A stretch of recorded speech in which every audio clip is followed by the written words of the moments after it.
Do'stlar, navbatdagi bemorimiz 35 yosh ayol kishi. 6 yildan beri ichakdagi shikoyatlari bilan yurgan. Ya'ni qanday? Ich surishi, shilliq kelishi, har zamonda qon izlari bo'lgan axlatda.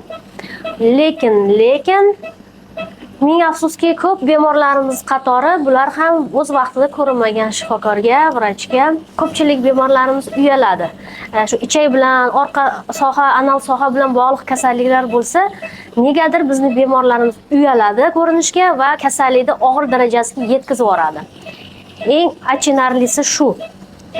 Bularda ham mana majbur bo'ldi tekshiruvga kelgani bular kelishga. Tekshiruv vaqtida aniq bo'lyapti. Ichaklarda eroziya va yara. Bu juda ham yaxshi emas holat. Buni davolashga juda ham uzoq vaqt, mablag', kuch kerak bo'ladi.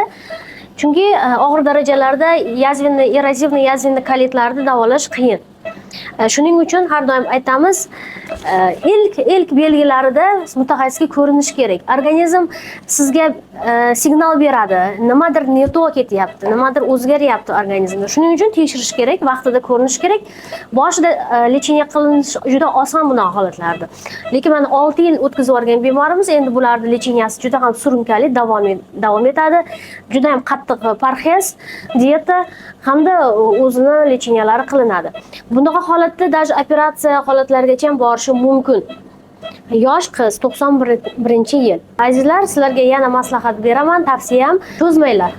Tekshiruvda va davolanishda hech qachon cho'zish kerak emas. Sog'liq o'zlaringga kerak. Ertadan keyin barcha plan qilgan, reja qilgan ishlarni bajarish uchun birinchi o'rinda sog'liq kerak. Shuning uchun azizlarim, shikoyat bo'ladigan bo'lsa, mutaxassisga yugurib borib tekshiruvdan o'tib kelinglar. Sog' bo'ling.